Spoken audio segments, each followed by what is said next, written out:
Hello everyone, welcome back to my channel. आज मैं आपको जस्ट यू का 17 एपिसोड एक्सप्लेन करूंगी, मगर उससे पहले अगर आपने इसके पिछले वीडियोस नहीं देखे तो आई सजेस्ट कि आप पहले वो देख ले ताकि आपको ये वीडियो और भी अच्छे से समझ में आए। और हमेशा की तरह वीडियो को लाइक एंड चैनल को सब्सक्राइब करना ना भूले। And now let's start the explanation.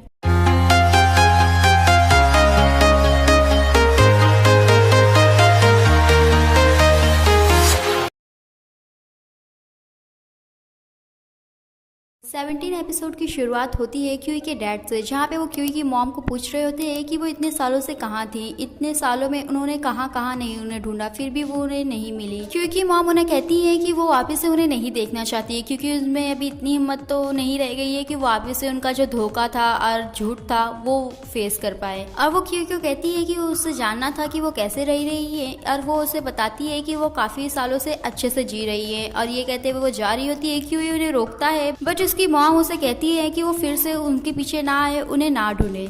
और दूसरी तरफ देखते हैं जिया को, जहाँ पे वो कॉल पे उनकी सारी बातें सुन ली होती है क्योंकि क्यूई की मॉम का कॉल उसे लग गया था। और सुनने के बाद वो मैगजीन देखते हुए क्यूई का फोटो देखते हुए स्माइल कर रही होती है।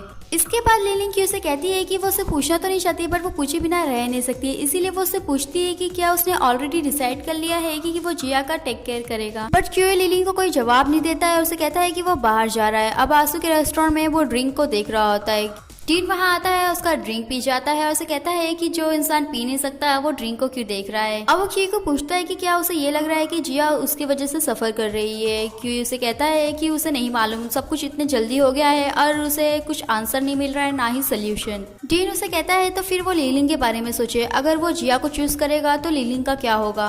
क्यूई कहता है कि उसे नहीं मालूम। डीन ये सुनकर उसे कहता है कि उसे याद तो होगा कि उसने क्या कहा था, और जहाँ पे डीन ने उसे कहा था कि अगर वो उसे प्रोटेक्ट नहीं करेगा, लिलिंग को प्रोटेक्ट नहीं करेगा तो डीन ही करेगा। इसके बाद लिलिंग कैफे में होती है और उसके ऑनर से क्यूई की मॉम के बारे में पूछ रही होती है क्योंकि वो क्यूई और उसके डैड को सैड नहीं देखना चाहती। और लिलिंग कैफे के ऑनर को काफी सारा रिक्वेस्ट कर रही होती है, उसे ऑफर भी देती है कि वो उसका विंडो भी साफ कर देगी। और लास्ट में कैफे का ऑनर लिलिंग से हार के उसे कहता है कि ठीक है वो उसकी हेल्प करेगा और जब भी क्यूई की मॉम आएगी तो वो उसे फोन कर देगा। लिलिंग घर पे आती है, उसे काफी लेट हो चुका होता है क्योंकि वो कैफे के ऑनर को हेल्प कर रही होती है। क्यूई उससे पूछता है कि वो इतना लेट क्यों आई है, बट लिलिंग उसे असलियत ना बताते हुए उसे कहती है कि वो थोड़ा सा बोर हो रही थी, इसलिए एक्सरसाइज करने के लिए वो अपने साइकिल पे घूम रही थी। क्यूई लिलिंग को कहता है कि अगर ऐसी बात है तो उसे अपनी साइकिल पे हेडलाइट लगाना चाहिए ताकि वो अंधेरे में अच्छे से चला सके, नहीं तो वो काफी डेंजरस होगा। लिलिंग क्यूई को कहती है कि वो उसकी फिक्र ना करे, अभी उसे जिया की फिक्र करना चाहिए। और ये कह के वो ऊपर चले जाती है अपने कमरे में, बट वो कह तो आती है मगर वो काफी सैड फील कर रही होती है।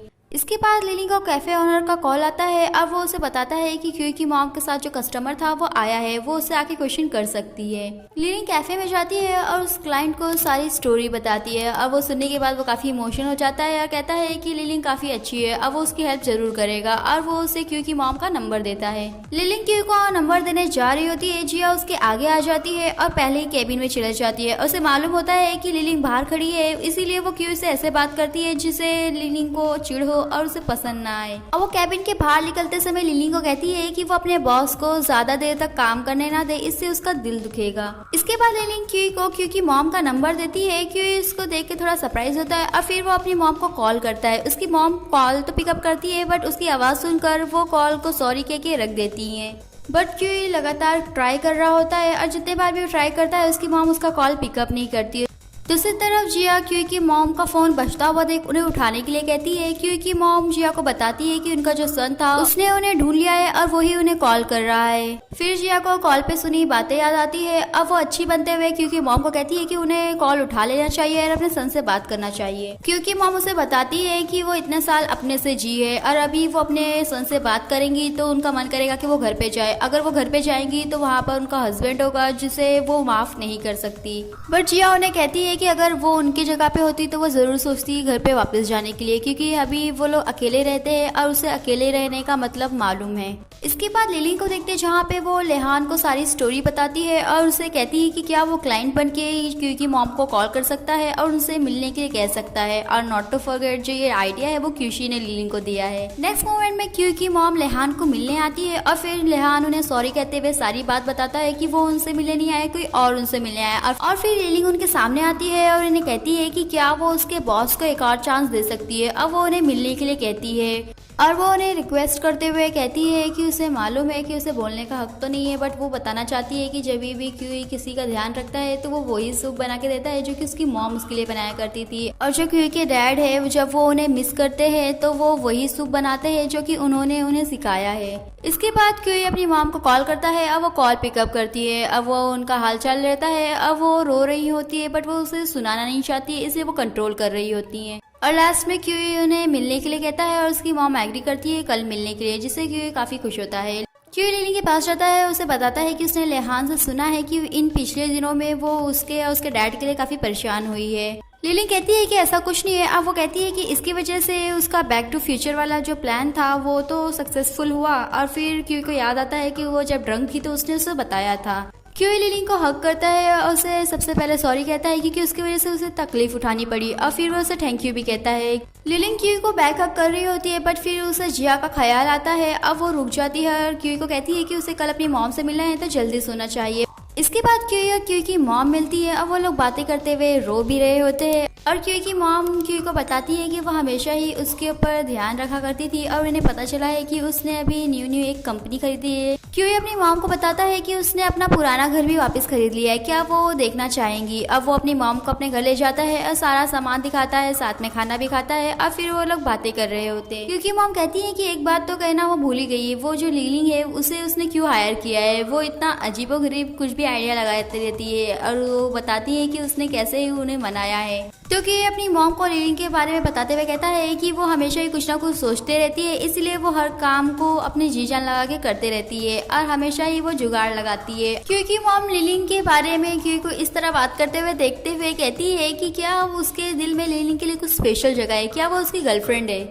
इसके बाद देखते हैं जिया और जेरी को, जहाँ पे जिया जेरी को कह रही होती है कि उसने जो उसे करने के लिए कहा है वो कर सकता है तो ठीक है, और अगर वो नहीं कर सकता तो वो जा सकता है क्योंकि उसे ऐसे किसी की जरूरत नहीं है जो उसकी हेल्प में ना आए। फिर जिया क्योंकि मॉम को कॉल करती है और उन्हें मिलने के लिए कहती है क्योंकि वो कहीं एग्जीबिशन में उन्हें लेके जाना चाहती है। क्योंकि मॉम एग्री करती है, जिया जेरी को कहती है कि लोगों का जो प्लान है वो स्टार्ट करे।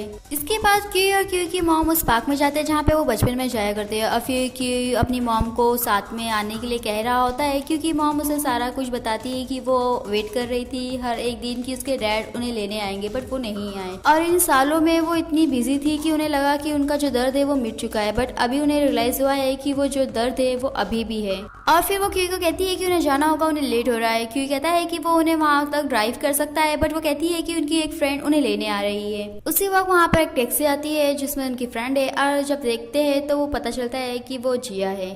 नेक्स्ट मोमेंट में लिलिंग क्यू से पूछती है क्या वो खुश है अपनी मॉम से मिलकर। वो कहता है कि हाँ वो काफी खुश है। तो वो कहती है कि क्या वो उसके बारे में कुछ कहना चाहता है, जैसे कि लिलिंग कितनी अच्छी है, उसने कितना अच्छा काम किया है। बट क्यू उसकी तारीफ करने की जगह पे उसका खाने में नुक्स निकालते हुए कहता है कि वो उसने जो खाना बनाया था उसमें सॉल्ट ज्यादा हो गया था और उसकी मॉम के साथ उसे वही खाना पड़ा। लिलिंग क्यू को कहती है कि क्या बस वो यही कहना चाहता है। वो कहता है कि हाँ। तो लिलिंग वहाँ से जा रही होती है बट क्यू उसका हाथ पकड़ के उसे रोकता हुआ खींचता है। अब वो उसके लैब पे आके बैठती है। वो दोनों एक दूसरे को देख रहे होते हैं। क्यू उसे थैंक्स कहता है क्योंकि उसकी वजह से आज उसके सबसे जिंदगी का अच्छा पल था। और वो कहता है कि उसका मानना है कि अगर वो लोग ऐसे ही हार्ड वर्क करते रहे तो एक दिन उसकी मॉम उसके डैड को जरूर माफ करेगी और फिर वो लोग एक साथ रहेंगे और लोगों की कंप्लीट फैमिली होगी और ऑफकोर्स वो लोग खुश रहेंगे। और फिर क्यू लिलिंग को देख रहा होता है। अब वो उसे किस करने चाहता है बट लिलिंग को वापस से जिया की बात याद आती है और वो अपना फेस थोड़ा सा घुमा लेती है और लिलिंग को वो लिप पे ना करते हुए चिक पे किस करता है। इसके बाद मैम क्यूई और लिलिंग को बताती है कि जेरी वापस से जिया से मिलने आया है और अंदर बैठी जिया जो ये बात सुन के स्माइल करती है। फिर वो एक्टिंग करते हुए रोने लगती है कि अभी वो क्या करेगी। क्यूई उसे संभालता है, कहता है कि उसे डरने की जरूरत नहीं है। अब वो उसे अपने साथ जेरी के पास ले जाता है और क्यूई जेरी को कहता है कि उसने पहले ही कहा था कि वो जिया को परेशान करना बंद करे। जेरी क्यूई को कहता है कि क्या वो जिया को पसंद करता है, क्या वो उसे प्रॉमिस कर सकता है उसके हैप्पी फ्यूचर का। जेरी क्यूई को कहता है कि वो एक हफ्ते में वापस अमेरिका जा रहा है और तब तक उसे जवाब चाहिए। अगर उसे जवाब नहीं मिलेगा तो वो जबरदस्ती जिया को अपने साथ अमेरिका ले जाएगा। वहीं लिलिंग क्यूई के बारे में सोच रही होती है। डीन वहाँ आता है, उसे पूछता है कि क्या वो क्यूई के बारे में सोच रही है। लिलिंग उसे बताती है कि जिया ने उसे पहले कहा था कि वो क्यूई और उसके बीच में आ रही है